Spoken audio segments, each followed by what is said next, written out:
Elijah, do you want to pray for us? Yeah.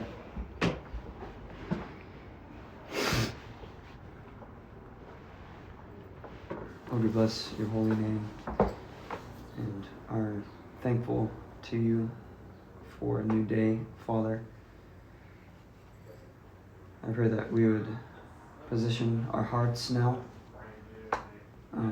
lay down ourselves, Lord, and seek to lift you up and to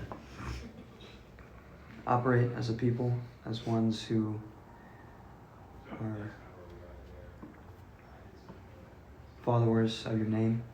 I thank you for this time, Father. I pray for your blessing upon it as we talk together. We Lord, seek you out together. Sure. No worries. I'll let you know. Pray these things in your name. Amen. Thank you, Ron. You bet.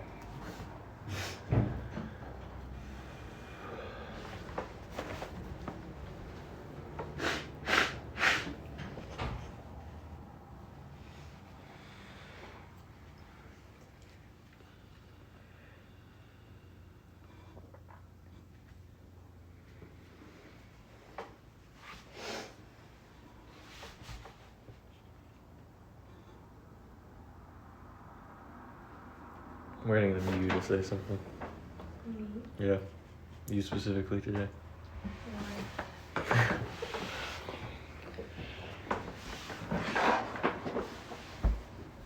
How has this time been helpful for you guys? I don't know if it's something you think about or think ahead of time for that much. But if it is, then how have you been considering it, and what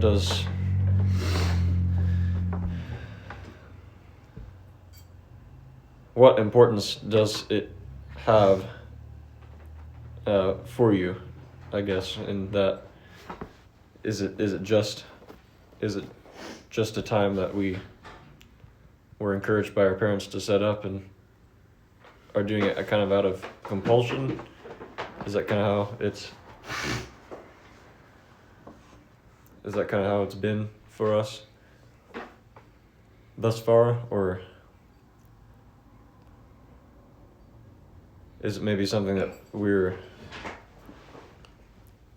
trying to move towards a certain place that we haven't arrived at yet? It's another way you could see it. I want to know what you guys think.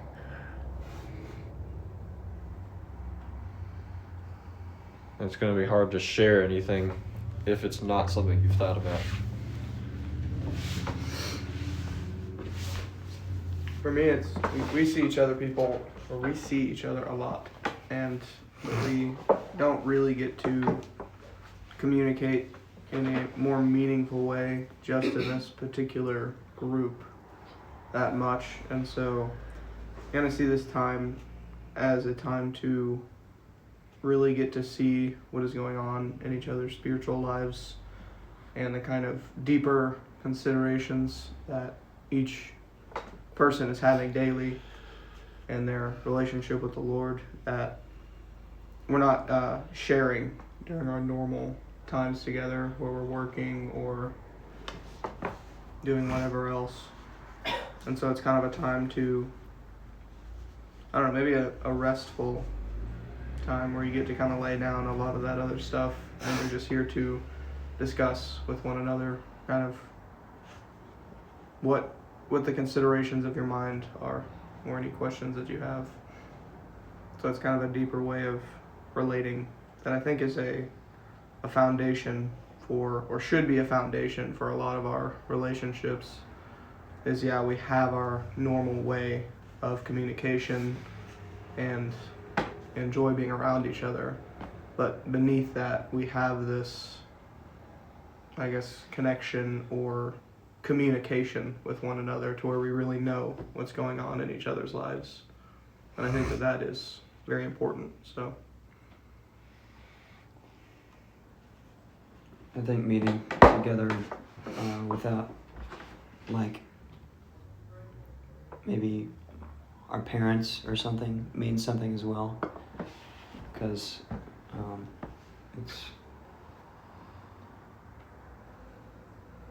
it's was specifically chosen for us older ones to be in this time. I mean, others I think will join a little later, but I think you mentioned before there's a reason the Lord has us specifically here now, and I think that's, I don't know, maybe less to do with like, I don't know.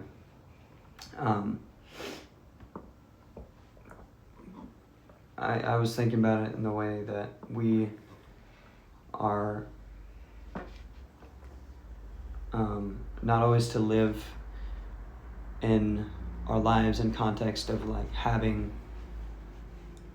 people that we can be kind of under in a way in stewardship. I mean, there is a time for that for sure, but there's also a time in life where we are going to potentially, I don't know, be in the same place that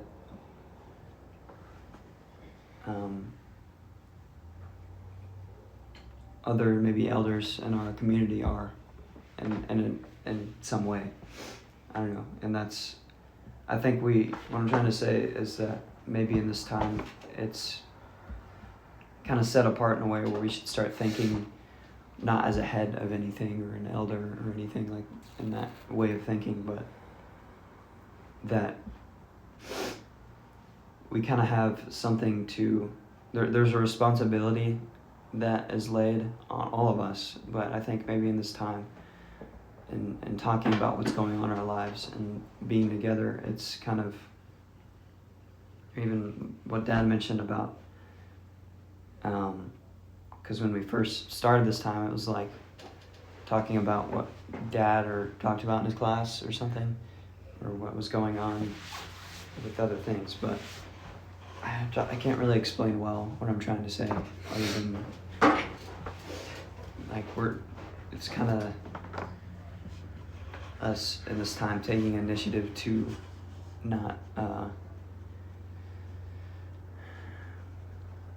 be under the instruction of, I don't know. I actually really don't know how to explain what I'm saying. Sorry. I see what you're getting at. But I agree with what Isaac was saying, and that this time is kind of to break out of a normal or familiar way of doing things. And I hope that we do not become familiar with this time and each other in the way that we are coming together to explain and express what God is doing in our lives, and even note what God is doing in others' lives. And not in just this time, but I think also in this time there's always an opportunity to learn how to be a people together. Because with the standard we hold or hope to hold in our lives, and as long as we can be together, which we don't all know that, we're kind of building something together here in our own hearts to kind of take with us in life. We are kind of even talking about the standard together of life, and maybe even this time could be a check for all of us to see how that's going in our lives, how we're holding that standard, how we're living that life together and individually. But I wouldn't say this time is for something, I couldn't name something specific. I also can't really explain myself, but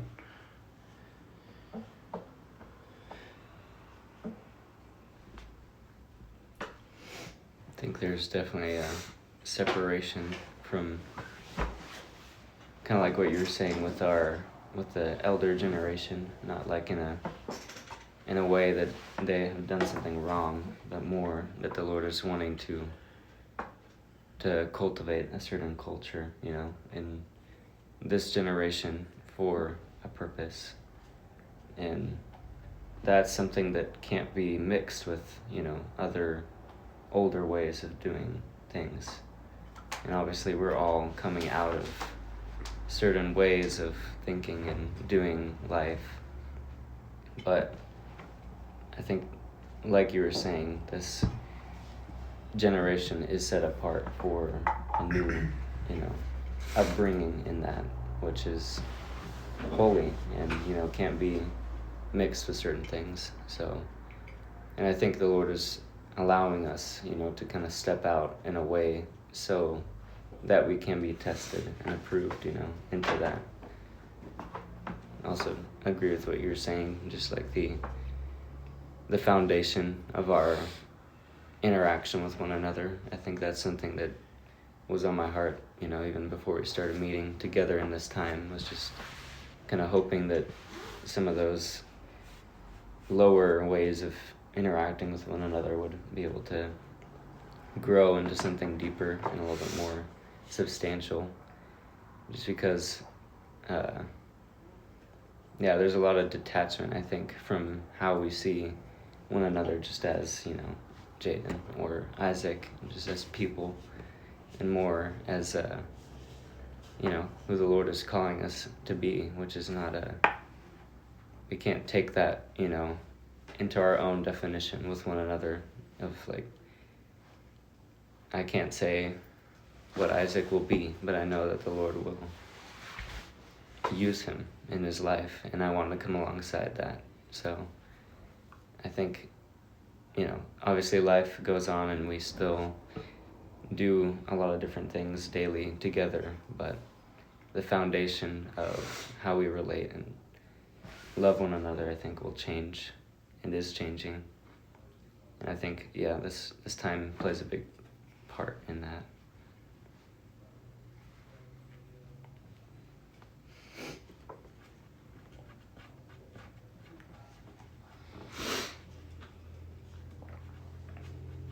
What do you see this time as, Noah? Well, based off of what you guys are observing about it, I think we can see this time as being like a more formal way to discuss things that are meaningful to us. But it's not just the time that is formal, right? What it's actually doing, beyond whether or not the time is formal, is and I hope this is really, I hope this is the right word to use, because there's none other that comes to mind that seems suitable, but it's like introducing a formality to our relationships, a good formality, not anything fake or pretended. And it's a way to not just mature as people, but allow our fellowship, our relationships to mature with us. There's actually an interesting example of someone we know pretty well that comes to mind. Andy told me about a friend he had since he was really young that was really close to him, and they did a lot together, and they goofed off quite a bit, as teenage boys often do. But as they grew older and had their own families, Andy began to realize something about this guy, but moreover something about the way they related, which was that they never really grew up together. They in their relationship never matured beyond goofing off, just having fun. As close as they were, as much time as they spent together, the dynamics, the atmosphere that would be carried when they were together never went to any higher place than two buds. And ultimately they drifted apart. And there's a lot of, when he was telling me about it, I knew there was a lot of regret that Andy carried towards that relationship. And there's a lot that he has learned even from seeing the way that this gentleman's life has played out so far. I mean, again, I don't even know his name, fortunately. I don't know the guy, but he seems to have really never himself grown up. He still does kind of his own thing, even though he has a family. Life kind of seems to be all about himself, but that's kind of besides the point. What I'm really trying to say is that it's all too possible for each one of us, having either met each other when we were young, I mean we still are young, or we've known each other all of our lives. And there, even in our midst, in this circle of people, there is absolutely a testimony to the way that the Lord can change what has been a very familiar relationship into something inspired by and used by His Spirit. And that's one of the most tangible testimonies we have, is the fact that we're sitting together at this table discussing things like this because it's on our hearts to do so. None of you were, even as I hinted at earlier, none of you are really here, I hope, by being persuaded or through compulsion at all, but it's something that you want to be a part of. It's something that you realize will bring our relationships to that higher place, higher than how we tend to, or what we default to when we're together. And I want to say, first of all, that is something I observe all of us growing in.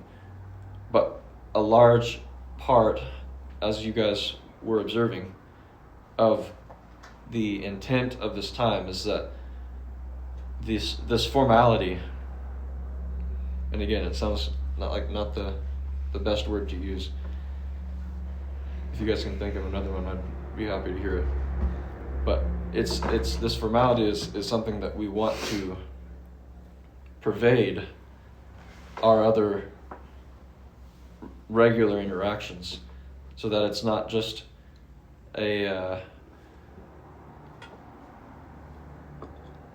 it's not such a back and forth thing for us. Like, I know all of you can feel the switch. I think it's most commonly felt when a meeting ends. We've talked about before, like, just we're kind of in a mode at one moment, speaking about things, and then someone says amen at the end of their prayer, and then it kind of slowly moves into everyday life again. And that actually is not something I'm criticizing, because we're not going to go about every day, all day, with some kind of sober meeting-like attitude. I'm not suggesting that at all. But there's something new that we start to carry with us, and that will, as it has been, shape those daily interactions to where you start to see a greater respect towards one another. The content of the conversation changes. Things that you were doing before that were acceptable and even expected in casual interactions start to disappear. I mean, we've addressed that with us guys, and the joking around, which again is not always a bad thing to do, but everything in moderation. And I feel like a lot of times we've been pretty immoderate with that. That will start to dissipate. It must. Otherwise you can look at an example like Andy's. Of course, there's a lot less meaningful interaction that they may have had compared to us, since we're a part of a community brought together by the Lord. But still, those weeds of familiarity and casual relations, when you carry that into adult life, they become a really disturbing. I would like to think they become a really disturbing and definitely unnecessary thing. They kind of become obstacles. And the older they're allowed to become, the more you ignore them. I think they just, not to overextend the metaphor, but they develop thorns. They get sticky. They're a lot less pretty when you've entered into the role of an adult, of being like a parent or whatever that tends to involve. And don't overinterpret what I'm saying either, because the way that we interact, like thinking as if we're in the future, the way that we had interacted as young people doesn't have to be a thing that we carry this sense of regret about, but it can be an endearing thing, and they can still remain to be good memories, obviously, especially when we see how the Lord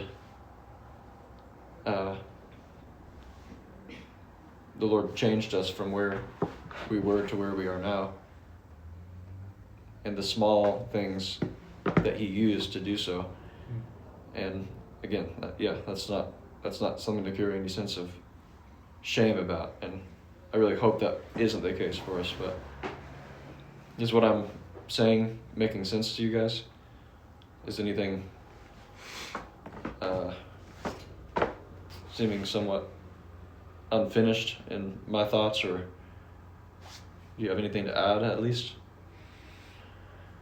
I think it was Nicole or someone that mentioned like the kind of a box that most relationships operate in, or like a boundary. And it's exactly what you were describing, to where relationships most of the time never really operate outside of that box, which is the normal way that you communicate. And I think the more that you do operate outside that box, I think that formality you're talking about is what I was kind of thinking of, and I was saying foundation. It's like an anchor that is on your relationship, to where it's, even when you are relating in your normal way, or you're sharing life together, there is something deeper that you can see and even feel and know is there with your relationship and that person. And so even in the casual interactions, it's not as casual. I don't know if that's making sense, but I even think of it when it comes to offense. There's something me and Elijah were talking about a while ago. It's the biggest deterrent to this offense, or this what seems to get in the way of relationships. I think we use love in an example like that, but I think it works with this foundation too.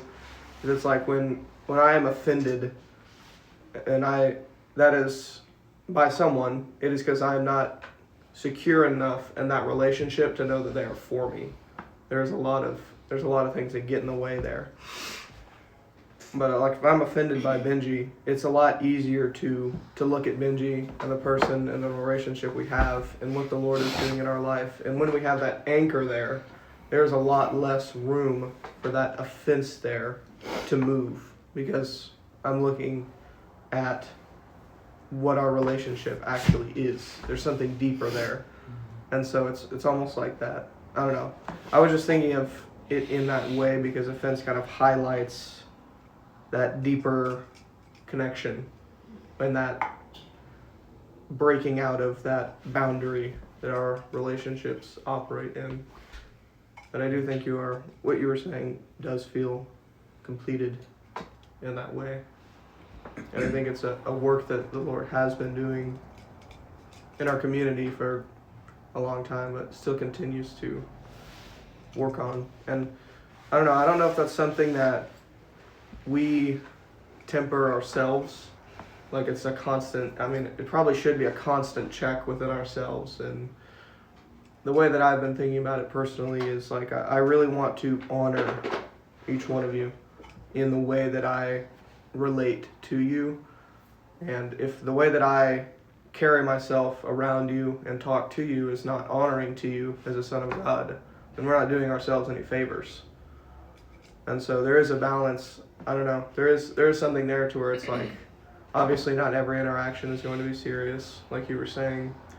But there is always going to be that undertone to where it's like, even when I'm joking around with you, or even when we're having a good time together, there's none of that extra stuff, or there's none of that offense or tension there, because each one of you know that there's something deeper there in our relationship. I don't know if that makes sense or not, but I think learning how to relate to one another in a deeper way will change. Because we have, obviously, together, very long-lasting and deeper relationships. But we will definitely encounter many relationships in our lives. So I think learning how to relate with maybe some that matter more or matter most in a right way, it'll help us interact with all people in a different way. Because I think the closest relationships are kind of square one in that, and if we're not well matured or practiced in the basic or foundational relationships, I don't think we will do very well anywhere else. So I think that's another important part of it. There's a lot of levels to it, but I agree with what you're saying, Isaac. There's got to be a standard that is held overall. And the foundation can't be nothing, because like in Andy's relationship, there was no foundation. mm-hmm. There was nothing for that relationship to stand on, to build upon. It all fell off because it was just water or mud. Mm-hmm. But we have to have a good foundation of relationship to be able to build upon it. For sure. I think even what a tragedy it is to operate in a relationship that way. Where I think of someone like, Grant, for instance, where it's like I talk to him almost every day, and we know each other very well, but very rarely do I actually know the deeper, or like what's actually going on in his life. What's important to him, and that's something that I obviously have a heart to break out of, but I think it comes with time. I'm even thinking like, me and your relationship, we have to tread very lightly in that way, because it's very easy for us to fall into like obviously I talk to you probably every day. We see each other a couple times a week, but it's still like very few and far between where we relate in a way that breaks out of that normal mode, And I don't think it's, again, anything that is necessarily wrong, but it's something that we're moving in. But it's just, you're missing out on so much. There's so much more to that person and to that relationship. And at the heart of it all is the Lord is doing something in that person, and you really don't have any part in it when you are separate like that. But you're still talking to that person every day. It's very weird. Well, I'm encouraged you guys shared that, because I think I knew part of about this time. I think that's one thing that I struggle with opening up during this time is a lot of familiarity in relationships and learning how to open up differently to each one of you guys. And I really do want to overcome that. But I think that's where I'm, even in worship time too, where I'm struggling to open up and really just share my heart is, I don't know. I'm trying to figure it out too, but I'm encouraged just what you guys shared, because it kind of opened up my eyes more on how to overcome that and see each one of you differently and how we relate. So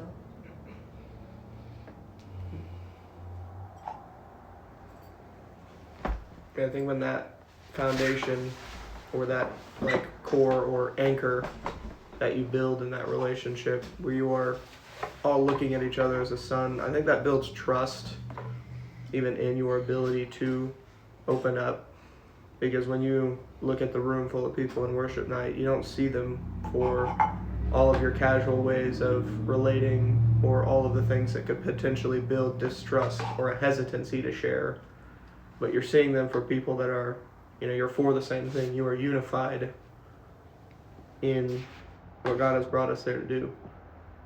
And so I do think it opens up more of an ability to be vulnerable, because all that familiar stuff is not in the way anymore.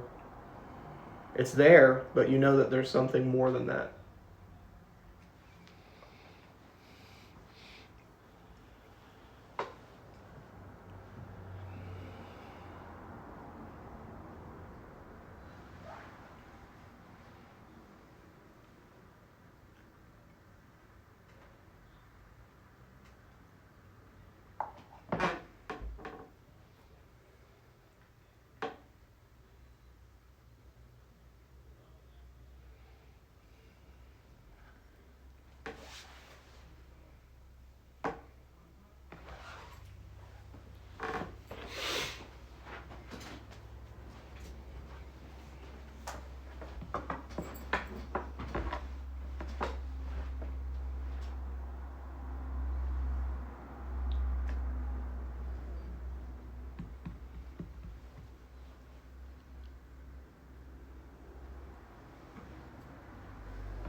Yeah. I feel like what's going to help me a lot with learning to overcome certain familiar aspects of relationship is kind of like what I was sharing earlier, is detaching my own understanding of who they are. Like, for me, like, even just not thinking of whoever I'm talking to is the person that I know, but just, I don't know, kind of leaving it up to the Lord to define that, to define what's,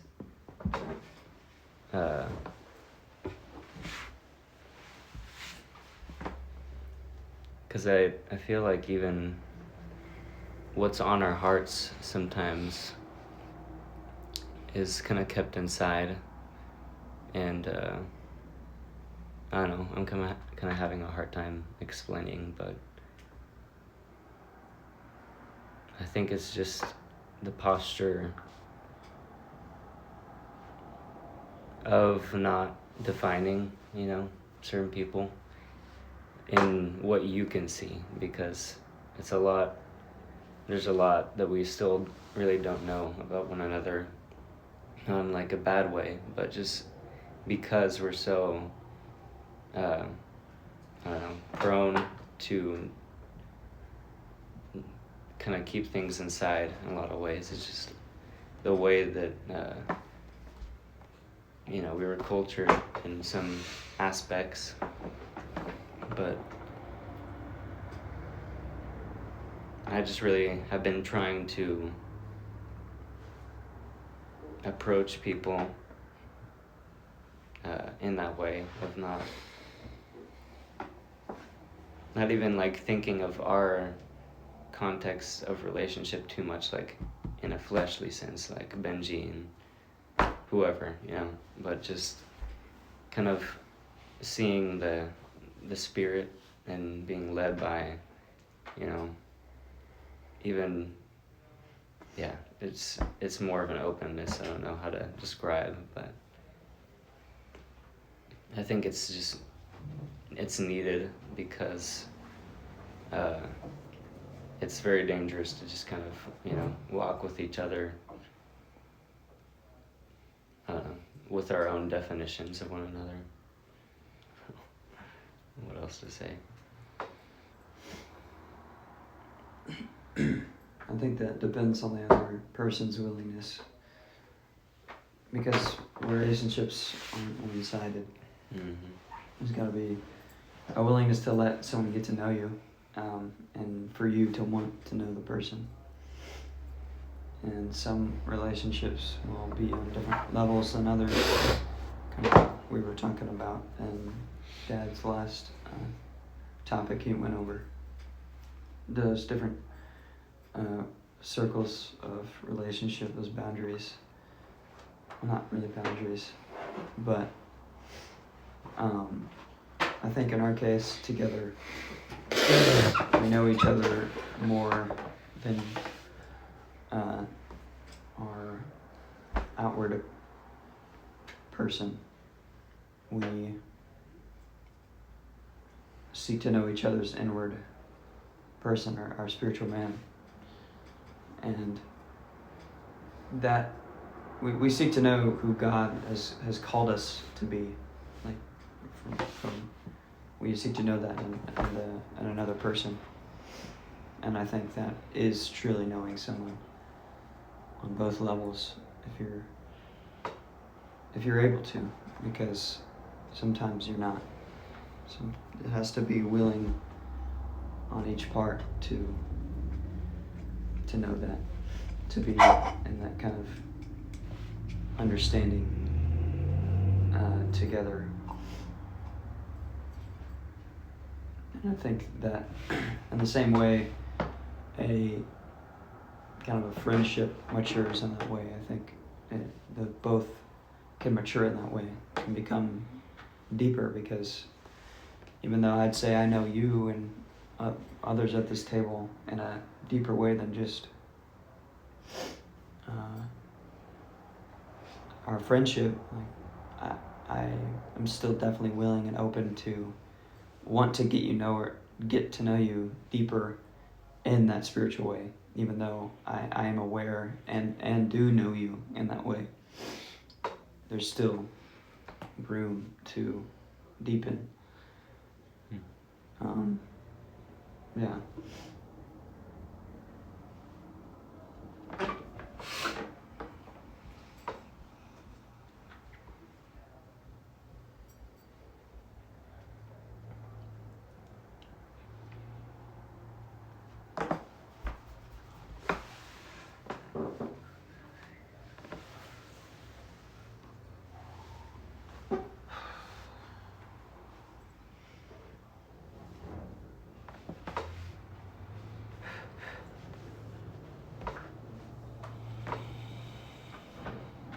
Related to this, and it might be a difficult subject because of the way that Christians especially tend to think, but I consider relationships that are put in our lives that stand out from the rest of our relationships. And the reason it's a difficult subject for Christians especially is that there's this idea that we are to carry, whether this idea is directly promoted or, and I think this is more often the case, just implied in the way that we consider God's love to work, especially. We think that love is to be shown equally to all. And what we don't really ask ourselves is what that means, because while that there's an aspect of that is true, how does it look in the practice of the way we go about interacting with, receiving from, and even pursuing the people in our lives.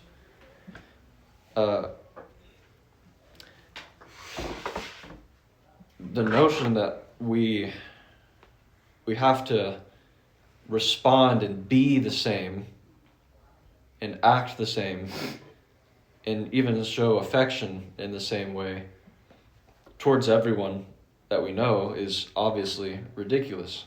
How many of you do that? Who have you ever seen do that? Just, I'm not even trying to point out this being a thought that any of you have at all, but it's addressing actually a kind of a religious mindset that you can fall prey to when you're trying to exercise a kind of selfless love towards people. Is that it's a matter of kind of being this saint-like figure towards everyone, regardless of whether you hold affection for those people or not, and maybe even attempting to discipline yourself to interact more with the people that you don't actually even want to interact with. There's a nobility in that, absolutely, but it's still misdirected because it's coming from your efforts, Because it's not your idea of what it means to be a selfless, loving person, a it's not coming compassionate from person. a real place, right? It's not. And unfortunately, no, it's not even necessarily coming from a full heart either. Much of the time, it's coming from a self-righteous heart. But what I want to get at is what you are to do, and that is to assess, and I would even say frequently assess your the landscape of your your relationships. It's good to assess the landscape of your emotions too, but that's a different discussion. Because you are led to specific people by God to interact with in a different way, in a higher level, with, I would even say, more of your heart's devotion and activity than you do with others. That's simply the case. Interestingly, the Lord will inspire certain relationships that did not at all come from a place that began in affection, that will still end up being that kind of relationship. That the best example we have, again, using Emmanuel's experience, is the relationship he had with John. He always didn't he tell you the story about how they met and how, like, when he first saw John, he was like, he just didn't want to have anything to do with him, and he was super unimpressed by him, and he was almost describing him as being like repellent to him, like Emmanuel had to have nothing to do with John. And the Lord one night told him to call him and start communicating with him, and then it went from there. And interestingly, and this is how the heart can be trained towards whatever the Lord leads you to do in obedience, but I don't know if Emmanuel had a closer friend, except maybe a few others, than John. And that was because of the time, obviously, that they spent together, but also learning more about one another and also having the same heart for the same things in many ways. So what began in what was even a kind of distaste for one person ended in a brotherly love. So I bring this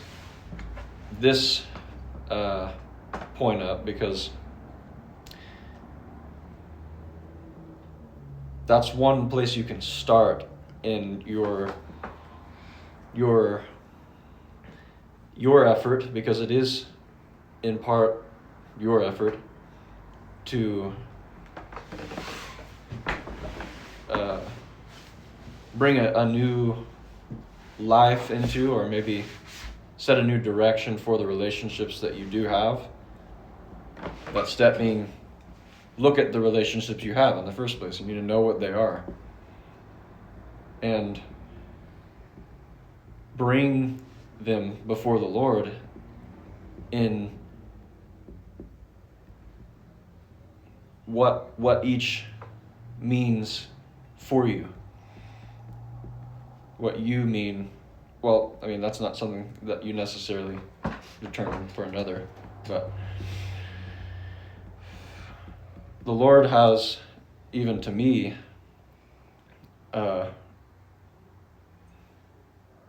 brought some clarity. And that's still something that I'm seeking the Lord in.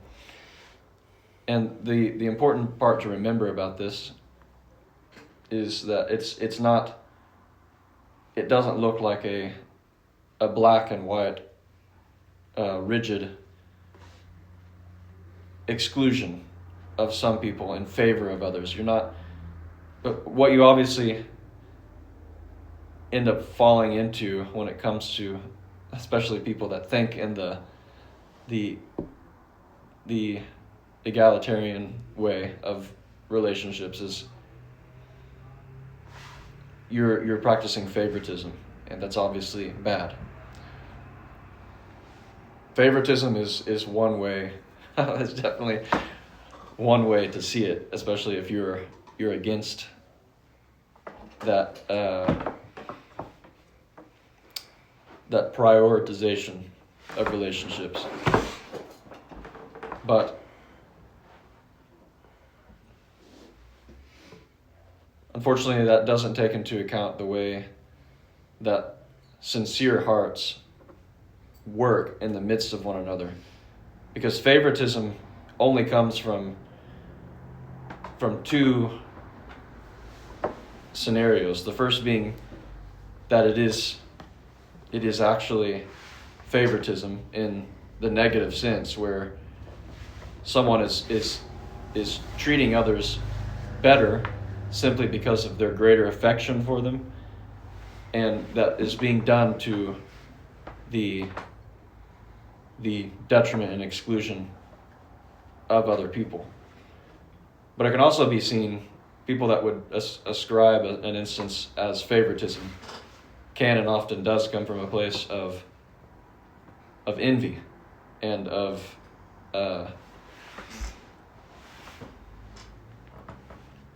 basically misinterpreting the situation. What is always stirred up when it comes to favoritism is offense, obviously. But as we learn to, especially as we're entering into a season of understanding what it means to live together and fellowship together as one people, as a body, that's been included in the spiritual narrative for the last year now. It's really been emphasized. It's important that we start to clear out these false ideas of what that looks like, especially in the way equality in relationships plays out, because it doesn't look like the way Christians tend to portray it. I'm only touching the surface of this discussion, but if there's anything, I want it to be a discussion. I want to be a monologue. So I don't even have too much time left anyways, but I don't want to cut anybody short. Is there anything about that seems off to you? Seems confusing? Seems like, or is there anything that validates those thoughts in you or rings true? Not that I'm seeking for validation. I'm Yeah, no, I've seen that prioritization of relationships kind of play out, and I think at first, at least the way that I viewed it, is it kind of seemed like even people like Emmanuel or even you were kind of more almost cold towards some people, but anyways, I can understand even how the love everyone gets the same treatment kind of way of doing things. And you can kind of see that in some of the people around us too. But when you're doing that, you're really not doing anyone any favors because you don't really love anyone. And you have this base affection for everyone that doesn't really mean anything or go anywhere. And so I do think really, like you were saying, assessing the landscape of your relationships to really seek, who the Lord is highlighting in your life is important. But I don't know if I really see that, that mindset of treat everybody equally necessarily within our people. But I do see it out there, and coming from the church, I know that that mindset is very prevalent, that is a burden that is put on you to show God's love to everyone so they can know how amazing He is. So you need to carry yourself a certain way, or you're going out to do like the nice things, help the homeless, it's stuff like that. I'm not, obviously none of the things are bad, but it's showing you that mindset that is carried there, which is this false burden that you need to really open yourself up to everybody. But that's spreading you so thin that you're not really opening yourself up to anybody. And so there is a more real, authentic way of where it's like, well, the reality of life is you can't love everybody. You can't have a deep level of care for every single person that you come across. That's just not realistic. And so the way that it's going to play out is when you're leaning into the Lord, He's going to give you and highlight those people that you can really pour yourself into and you can really give yourself to. And that is giving yourself to the Lord as well. Yeah. The scripture that comes to mind where this subject of favoritism is actually spoken about directly is in James chapter 2. Starting in verse 1. We're probably all pretty familiar with this, but he says, "My brothers, believers in our glorious Lord Jesus Christ, must not show favoritism. Suppose a man comes into your meeting wearing a gold ring and fine clothes, and a poor man in filthy old clothes also comes in. If you show special attention to the man wearing fine clothes and say, 'Here's a good seat for you,' but say to the poor man, 'You stand there, or sit on the floor by my feet,' have you not discriminated among yourselves and become judges with evil thoughts? Listen, my dear brothers, has not God chosen those who are poor in the eyes of the world to be rich in faith and to inherit the kingdom He promised those who love Him? But you have dishonored the poor. Is it not the rich who are exploiting you?" So he's talking about some stuff that's not really relevant to the conversation. Let's see. "If you really keep the royal law found in Scripture, love your neighbor as yourself, you are doing right.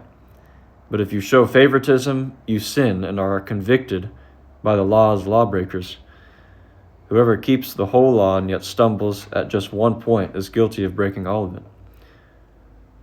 For he who said, 'You shall not commit adultery,' also said, 'You shall not murder.' If you do not commit adultery but do commit murder, you have become a lawbreaker." So the point being, you break even one small point of the law, you break all of it. "Speak and act as those who are going to be judged by the law that gives freedom, because judgment," this is now talking about you as someone who judges, "without mercy will be shown to anyone who has not been merciful. Mercy triumphs over judgment." So it really stands out in the example he's giving between how you treat a rich person versus how you treat a poor person, especially compared to what we were just talking about. You were observing some things about the way our community looks at it. What is different there?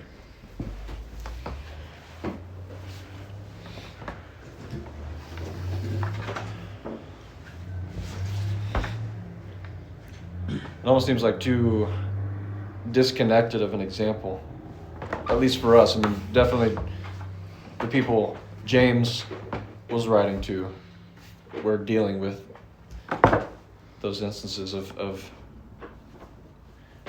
people, rich or poor. Not really something that we're dealing with, but how can you still bring the principle into our situation?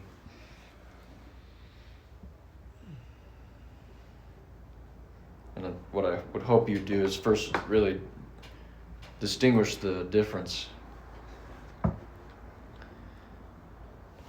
The way that he's deliberating, or he's illustrating the deliberation as to favor that is shown to one person, not to another, is actually not having to do with the relationship that interaction is taking place in. Because what he's describing there in James chapter 2 is like, it very much seems like even as he described it, a favoritism based off of appearance, right?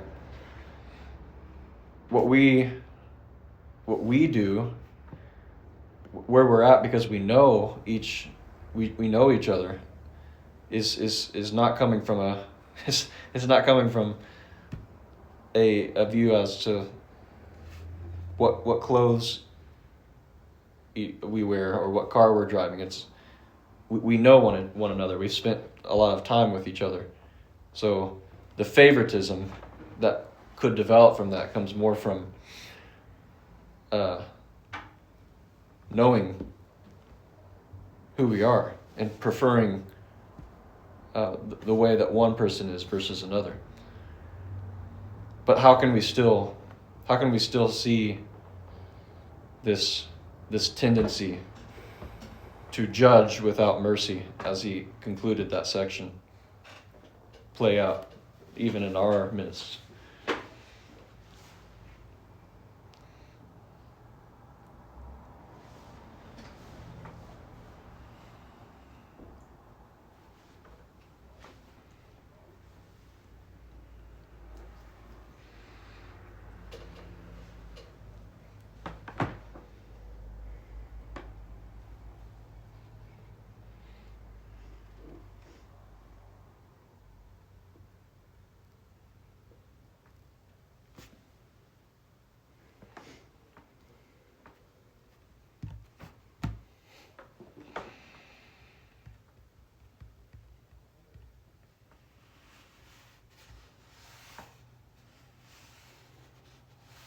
Want me to keep talking? I can keep talking.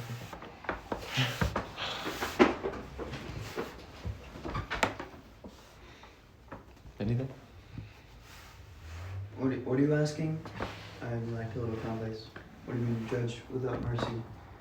Like James was writing about near the end of that, where he was speaking of God's people, all people actually, as those who will be judged, considering that in light of the way we go about judging others, especially in that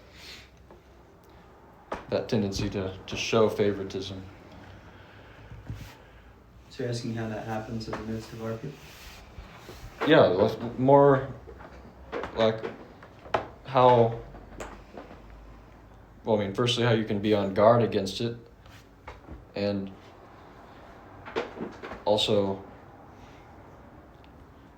tying it back into the earlier part of the discussion, distinguishing what is actually favoritism and what is a proper prioritization of relationships that we have that's relative to each person.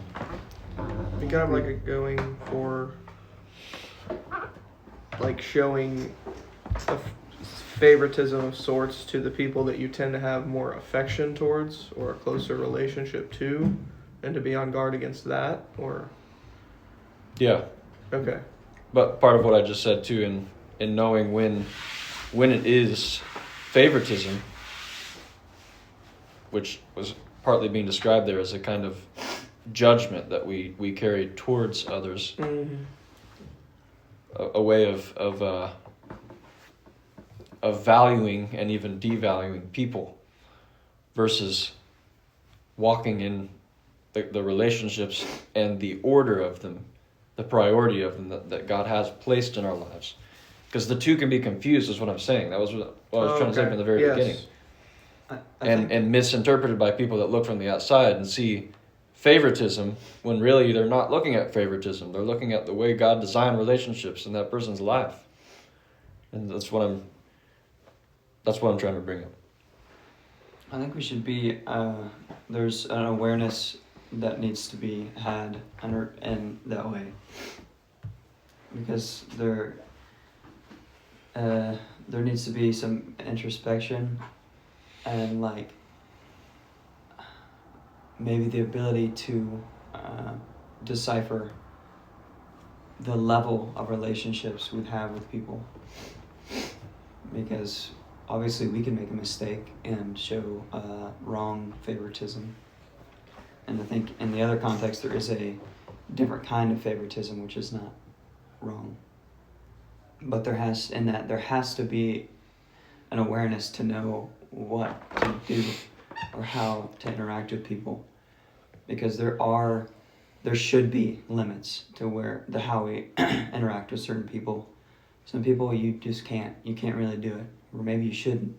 Some people you should interact with. Sometimes there are people you should and you don't. And you don't and you do. But there's awareness that needs to be had in that. And I think where we make the mistake is not being aware. We're either ignorant or willingly do things out of a boundary that we know should be there. So there has to be, again, I think for relationships, a standard of life really defines how we go about relationship in certain ways. Because in some ways I think there's a level of the relationship you can have with anyone. But there has to be a standard, a awareness of how far you're going to go. And I think that all that starts in yourself and how you understand how those things work. And that's going to come through making mistakes. I don't think mistakes are the end of the world. They need to happen in relationships sometimes to be able to learn that. But once the mistake is made, and once you learn those things, you can either change or keep on making those mistakes. Because some people in life, and we've all seen it with different people, they don't know how to do relationships, and they keep on going in a circle with things. I mean, you can see that. Like for the marriage relationship, for instance, some people just get married, divorce, all this stuff, and just like over and over again. Is because they don't learn. They never have that awareness of how relationships work, and they never understood it and within themselves. I don't want to say you can have a relationship with yourself, but I think there is an initial relationship or understanding of self,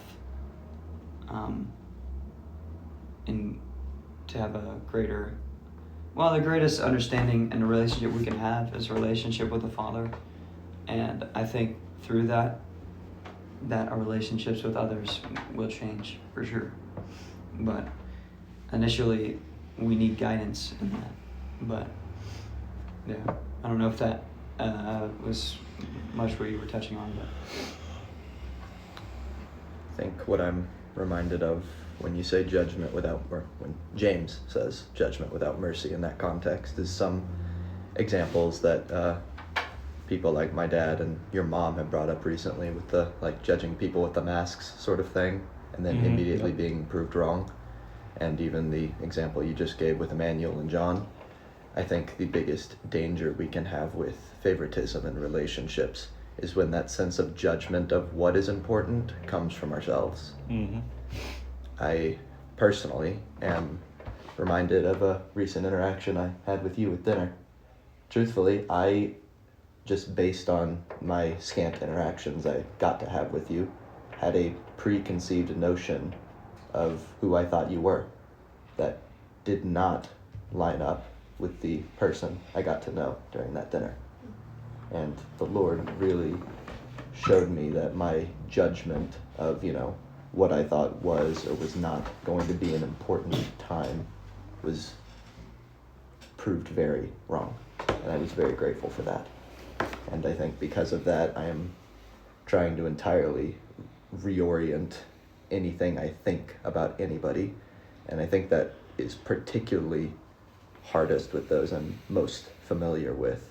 But I will say with people like you and Benji, who I really didn't have much of a relationship with before coming into this, the Lord has made a way for that has been a lot easier than those I'm more familiar with.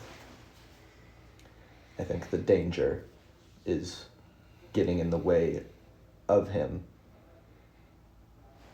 because we assume we know everything there is to know about someone and don't want to go deeper. And I think that is the judgment without mercy, when that judgment comes from self and ends in self. I'd say I struggle there a lot too with assumption in a relationship. I think that's gotten in the way of a lot of my relationships. Exactly what you're saying is like just automatically assuming something and then not even like pursuing a relationship because of something I've already assumed. So I'm kind of with you there and wanting to grow out of that.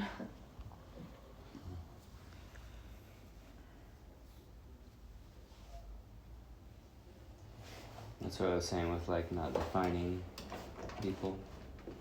Same thought. Can relate.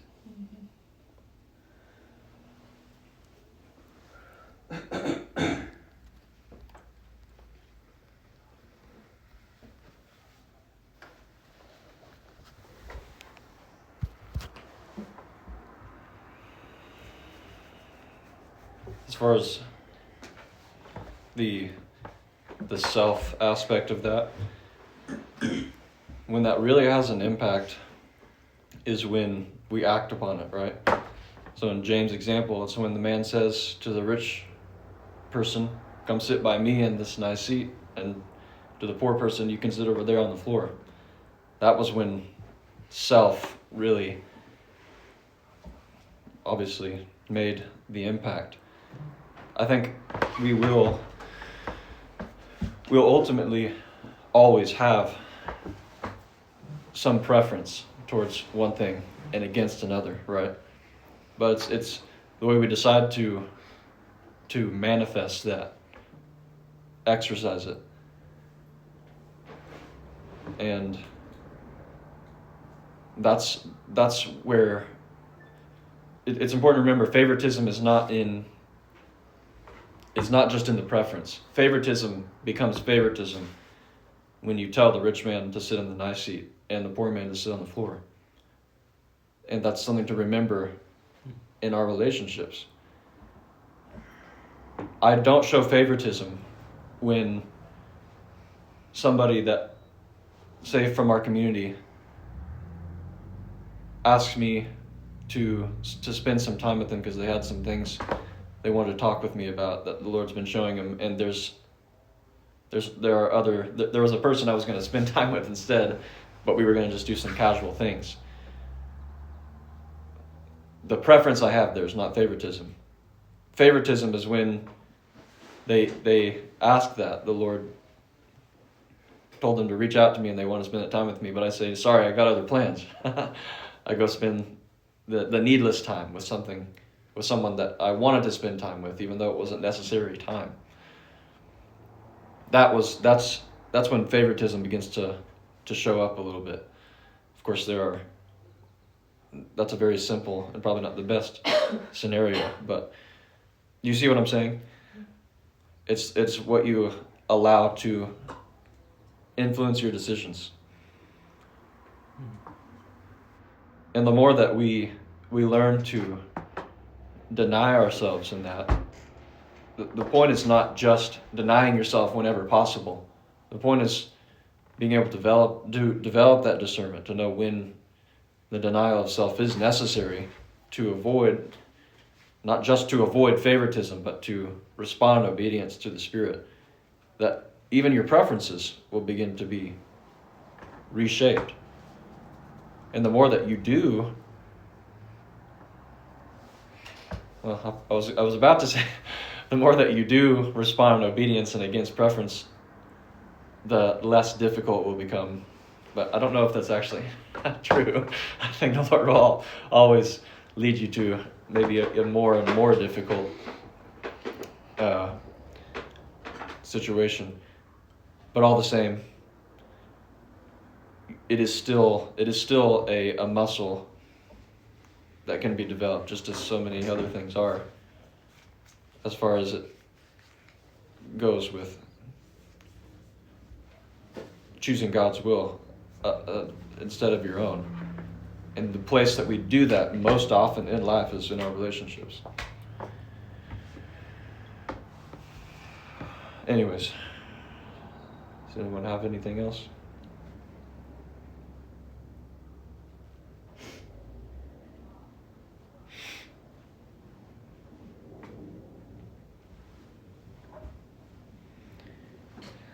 Was Kayla able to make it on? Huh? Thank you, sir. Kayla, if you can hear us, do you want to pray for us?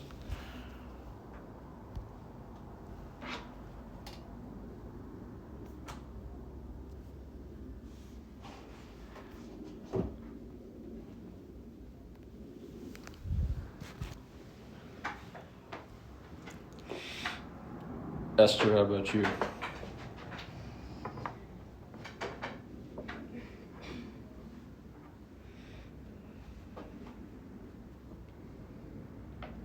She said she tried, but just can't hear her, so. Yes. Yeah, we can't.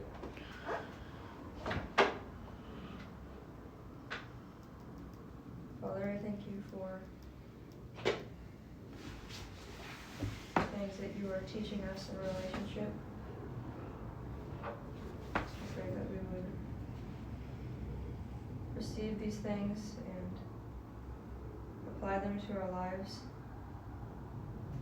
and seek after you for the relationships you want us to seek after. Lord, I thank you for each life that is trying to be closer to you and to be more like you. I pray that you would continue to open up new things for us so that we can see you more clearly.